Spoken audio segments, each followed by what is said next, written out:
श्री शिवाय नमस्तुभ्याम। हर हर महादेव। छत्तीसगढ़ राज्य के कोरबा में सावन के पावन महीने में शुरू हुई श्री श्रावण शिव पुराण कथा आज 18 जुलाई 2025 को पूर्ण हो गई है।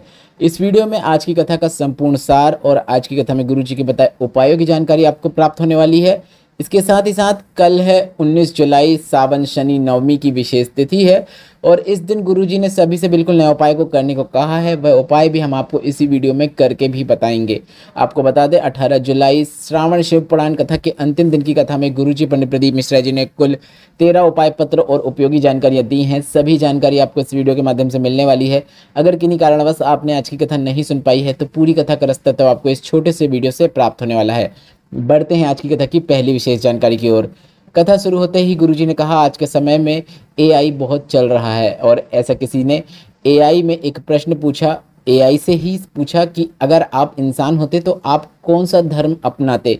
तो एआई ने जवाब दिया कि मैं सनातन धर्म अपनाता।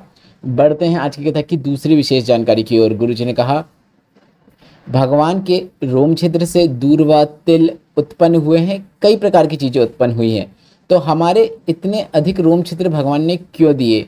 गुरुजी ने बताया, वायव्य संहिता में लिखा हुआ है, अगर आपके बोलने से या फिर आपके कहने से या फिर आपके देखने से किसी भी चीज़ से आपसे कुछ अच्छा कर्म इस जीवन में नहीं हो पाया है, पर अगर आप किसी तीर्थ से निकल कर जा रहे हैं और आपका एक रोया भी उस तीर्थ में गिर जाता है तो वो रोया आपकी ज़िंदगी को संवार देता है।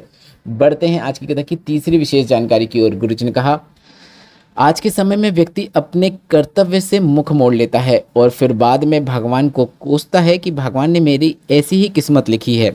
अरे भाई, मेहनत करो, सफलता जरूर प्राप्त होगी।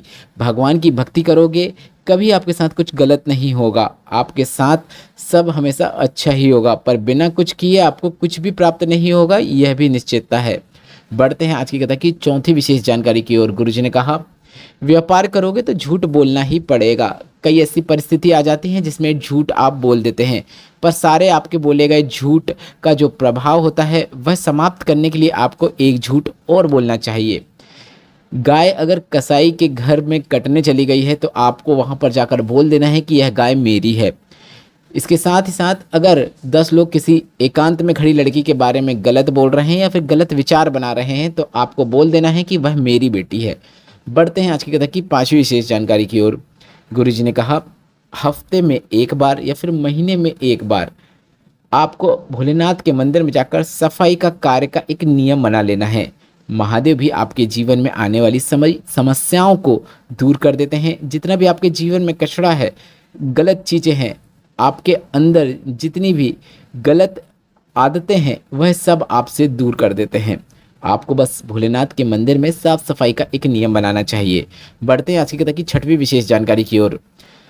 गुरुजी ने काफ़ी अच्छी कहानी बताते हुए सभी को यह समझाया कि अगर आप किसी दूसरे के बारे में बुरा सोचते हैं तो बुरा आपके साथ ही होता है, ना कि उसके साथ। राजा अम्बरीश की पुत्री का नाम था श्रीमती। नारद जी ने श्रीमती से शादी करना चाहा तो उन्होंने भगवान विष्णु से कहा कि आप मुझ पर बस इतनी कृपा कर दीजिए कि पर्वत मुनि जो हैं उनका मुख बंदर का बना दो, ताकि स्वयंवर में मैं श्रीमती के सामने पहुंच सकूं। तो गुरुजी ने यह बताया कि नारद मुनि यह भी कह सकते थे कि श्रीमती से मैं शादी करना चाहता हूं, वह मुझे वरमाला पहना दे, आप ऐसी कृपा करें। पर उन्होंने दूसरे के लिए गड्ढा खोदना चाहा, दूसरे के लिए गलत करना चाहा और उस गड्ढे में जो आपने दूसरे के लिए खोदा है उसमें आप ही गिरते हैं। नारद मुनि के ऐसा कहने पर पर्वत मुनि का मुंह बंदर का तो हो गया, पर पर्वत मुनि ने भी भगवान से यही मांगा कि नारद जी का मुख भी लंगूर का हो जाए। जब दोनों स्वयंवर में पहुँचे, एक का मुख बंदर का, एक का मुख लंगूर का, उसे देखकर श्रीमती जी घबरा गईं और भागकर अपने कमरे में जाकर रोने लगी।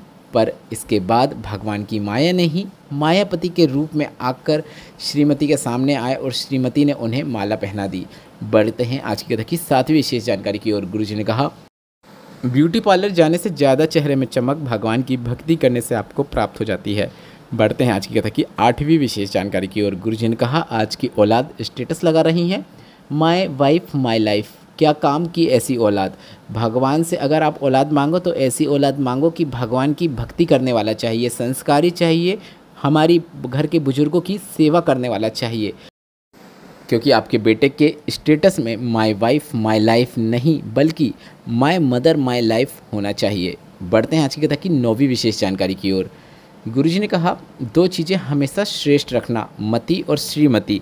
अगर मति श्रेष्ठ है तो घर में स्वर्ग आपको दर्शन हो जाते हैं। अगर श्रीमती अच्छी है तो घर को स्वर्ग बना देती है। अगर वह अच्छी नहीं है तो वह घर को नरक भी बना देती है और आपको अपने घर पर ही नरक देखने को मिल जाता है। पल पल में आपको या आपकी श्रीमती को, दोनों में से किसी को भी गुस्सा नहीं आना चाहिए। बढ़ते हैं आज की कथा की 10वीं विशेष जानकारी की ओर। कुबरेश्वर धाम आओ तो अपने मुख में श्री शिवाय नमस्तुभ्यम का जाप होना चाहिए। भगवान की भक्ति आपको धारण हो सके तो ही आपको सीहोर कुबरेश्वर धाम आना है। कावड़ यात्रा में शामिल होना है तो आपके अंदर विश्वास है तभी आपको कावड़ यात्रा में आना है। किसी के कहने पर आने की ज़रूरत नहीं है। आप जब तक विश्वास नहीं होगा तब तक आपको भगवान की भक्ति प्राप्त नहीं हो सकती। बढ़ते हैं आज की कथा की 11वीं विशेष जानकारी की ओर। अगर आपको किसी ने कुछ अपशब्द कहा है तो आपको कितना ही वह बुरा भला कह दे, आपको उसको जवाब देने की ज़रूरत नहीं है। आप उस समय चुप रहिए, क्योंकि शिव का भक्त के साथ अगर कुछ गलत होता है तो उसे इसी जन्म में मरने से पहले उसका फल भोगना ही पड़ता है। उसकी गाली उसको वैसे ही वापस प्राप्त होती है। अपशब्द जो उसने बोला है उसे इस जीवन में जरूर सुनने को मिलेगा, उसे कष्ट जरूर होगा इस जीवन में, यह निश्चितता है।